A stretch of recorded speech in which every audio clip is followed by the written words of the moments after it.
آج سے 4758 سال پہلے کی بات ہے۔ سن 2737 قبل مسیح میں شین ننگ قدیم سلطنت چین کا پہلا بادشاہ تھا۔ وہ بادشاہ ہونے کے ساتھ ساتھ ایک ماہر نباتات بھی تھا جو شفا بخش جڑی بوٹیوں اور پودوں پر تحقیق و تجربات کرتا رہتا تھا۔ ایک روز جب وہ اپنے محل سے باہر تھا اور ممکنہ طور پر کچھ نئی جڑی بوٹیوں کی تلاش میں تھا تو اس مہم کے دوران بادشاہ اور اس کے ماتحتوں نے ایک مقام پر پڑاؤ کیا۔ شین ننگ کا ایک ملازم اس کے پینے کے لیے پانی ابالنے میں مصروف ہو گیا۔ چین میں ہزاروں برس سے آج تک گرم پانی پینے کی روایت ہے۔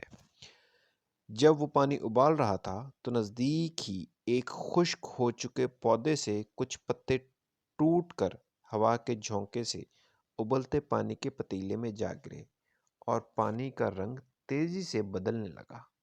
ملازم نے شین ننگ کی توجہ اس جانب مبذول کروائی۔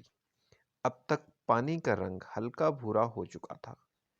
بادشاہ جو کہ خود ایک ماہر نباتات تھا، اسے یہ پتے دلچسپ لگے کہ جنہوں نے لمحوں میں پانی کا رنگ بدل ڈالا۔ شین ننگ نے اس پانی کو چکھنے کا فیصلہ کیا۔ بھلے ہی یہ ایک رسک تھا، پانی رنگ بدل دینے والے وہ پتے زہریلے بھی ہو سکتے تھے، تاہم جب شین نے وہ پانی چکھا تو وہ اسے انتہائی خوشبودار اور خوش ذائقہ معلوم ہوا، اور اسے پینے کے کچھ وقت کے بعد بادشاہ کو اپنے وجود میں ایک نئی چستی، ایک تازگی کا احساس ہوا، اور اس طرح چائے کی دریافت ہوئی۔ شین ننگ سے پھر اس کے وزراء، افسران، پھر اس کے خاندان اور پورے چین میں چائے پینے کی روایت پھیلتی چلے گی، اور چین سے پھر پوری دنیا میں۔